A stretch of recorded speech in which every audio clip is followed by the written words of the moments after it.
نحمده ونصلي على رسوله الكريم. Bismillahir Rahmanir Rahim.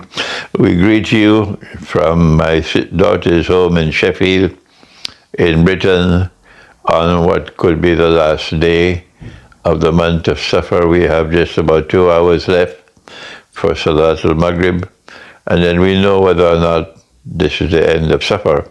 We greet you with Assalamu alaikum wa rahmatullahi wa barakatuh.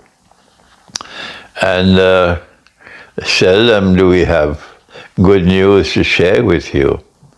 But today, once more, there is good news that the President of Russia, President Vladimir Putin, who is a Christian, who is an Orthodox Christian, who believes in the Trinity, who worships Jesus as the Son of God, both of which are condemned in the Quran.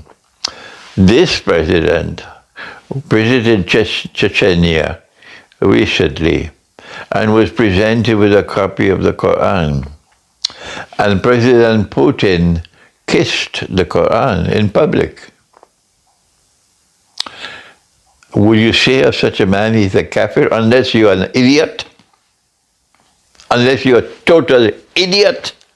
He's showing respect for the Book of Allah. Rather than call him a kafir, put some sense in your head.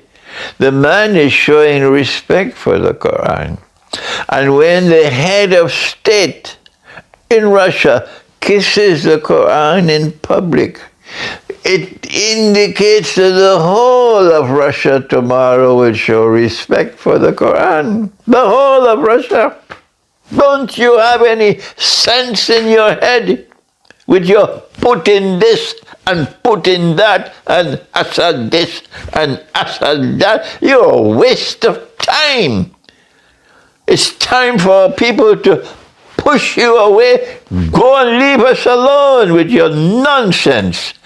You cannot say that all Christians are kuffar. Yes, many of them are kuffar, particularly in the Western world. But Allah says, Laysu sawa, and they are not all the same. Amongst them there are those who are believers. And when you see a man picking up, a Christian picking up the Quran and kissing it, that is the sign that in that man's heart there is something good. And instead of calling him a kafir, you should rather use wisdom. Wisdom to welcome that man, welcome these people who are now on a road leading to eventually accepting the Quran as the word of one God.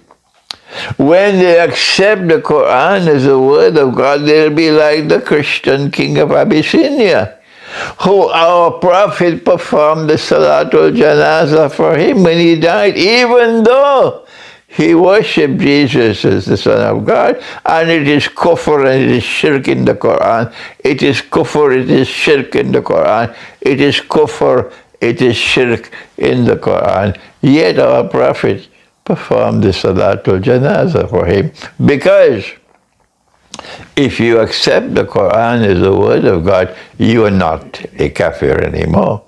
Yes, you have misguidance, but the Quran can eventually take you out of that misguidance and bring you to the right path. When Nabi Isa alayhi salam returns, when Jesus comes back to this world and he declares that the Quran is the word of God, every follower of Jesus will now believe in everything that the Quran says about Jesus.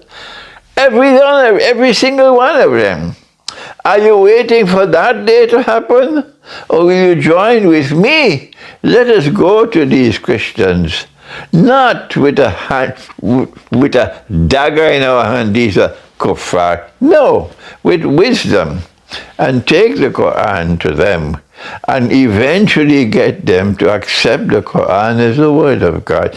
That is the road of wisdom, not Ya kuffar. That is the word of stupidity of people who have no wisdom, because the Christian king did worship Jesus, did believe in the Trinity, but he believed that the Quran was the word of God. And so he was not a kafir. Thank you. Wassalamu alaikum wa rahmatullahi wa barakatuh.